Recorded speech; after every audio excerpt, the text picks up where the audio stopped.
Did you know that during the American Revolution, the Caribbean wasn't just a tropical paradise, but a crucial hub for smuggling goods? Yep. While battles were raging in the colonies, Caribbean ports were playing a sneaky but essential role in keeping the revolution alive. But how did smuggling in the Caribbean fuel the American Revolution? Picture this. It's the late 1700s. The American colonies are fighting for independence from Britain, and they're in desperate need of supplies, everything from weapons to food. Meanwhile, the British are trying to choke the colonies by cutting off their supply lines with blockades. But the colonies had a secret weapon: the Caribbean. The islands of the Caribbean were packed with valuable goods like sugar, rum, molasses, and tobacco. The British controlled many of these islands, but so did the French, Spanish, and Dutch, making the region a bustling mix of colonial powers. And wherever there's trade, there's smuggling, especially when someone's trying to cut off your access to goods. Now this is where things get interesting. The Caribbean was already a hotspot for piracy and illegal trade long before the American Revolution kicked off. But during the war, smuggling hit a whole new level. The colonies needed to keep their economy running and their troops supplied, and British blockades weren't helping. So, American merchants teamed up with Caribbean smugglers, creating a complex network of secret trade routes that slipped past the British Navy.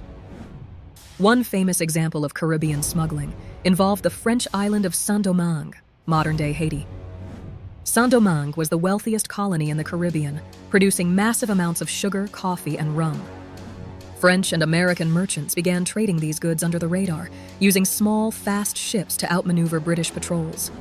In exchange, the Americans sent desperately needed supplies like food, guns, and gunpowder. Cuba, under Spanish control, also became a key player in this covert economy. While Spain was officially neutral during the early years of the American Revolution, that didn't stop Spanish officials in Cuba from quietly supporting the colonists. Havana's port was a prime location for smuggling operations. One particularly bold smuggling operation involved a merchant ship loaded with gunpowder. British forces had blockaded the American coastline, hoping to starve the revolutionaries of supplies. But Cuban smugglers managed to sneak a massive shipment of gunpowder from Havana to the American colonies, giving George Washington's army the firepower they desperately needed.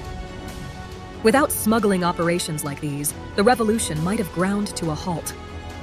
Now, we can't talk about Caribbean smuggling without mentioning the Dutch West Indies. The island of Saint Eustatius, nicknamed the Golden Rock, was a central hub for illicit trade. Despite its tiny size, this island was a giant when it came to smuggling. The Dutch had a policy of neutrality, but let's just say they were very good at looking the other way when it came to American ships docking at Saint Eustatius. The island became a key location for trading arms, ammunition, and goods, all of which helped keep the American economy and military afloat during the war.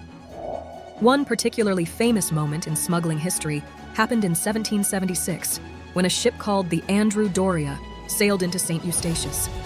It was one of the first ships flying the newly designed American flag. As the ship entered the port on the island fired a cannon salute, the first official recognition of the United States by a foreign power. Pretty wild, right? The Andrew Doria loaded up on supplies, including much-needed gunpowder, and sailed back to the colonies.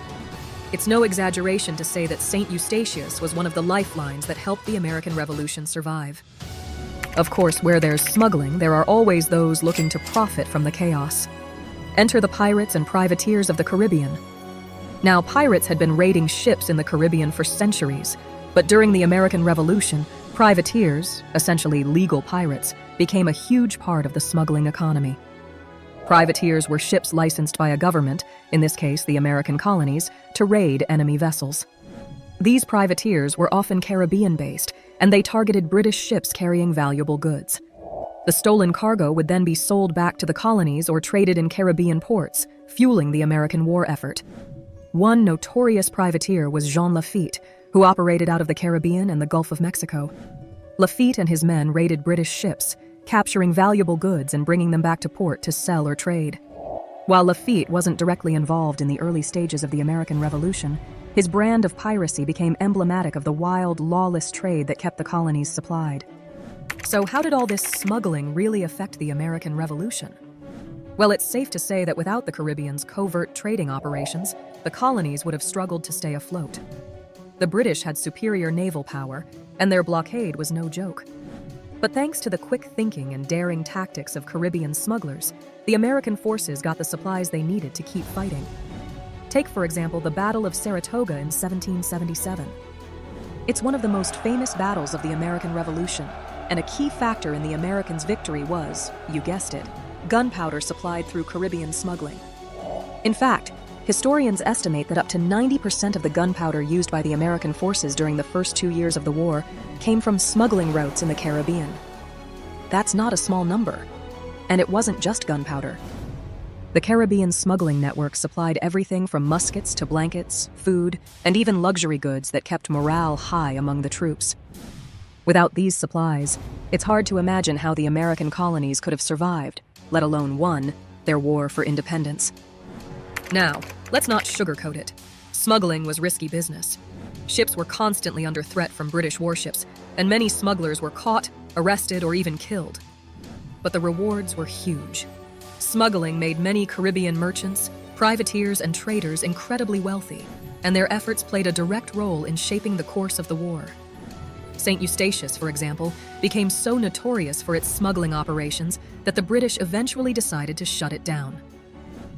In 1781, British forces attacked the island, capturing it and cutting off one of the most important supply lines for the American colonies. But by that time, the damage had been done. Smuggling had already played a pivotal role in helping the colonies survive the early critical years of the war. If you enjoyed this deep dive into Caribbean history, don't forget to like, subscribe, and comment below. There are so many more hidden stories like this one waiting to be uncovered, and I can't wait to share them with you. Until next time, peace, love, and stay curious, my friends.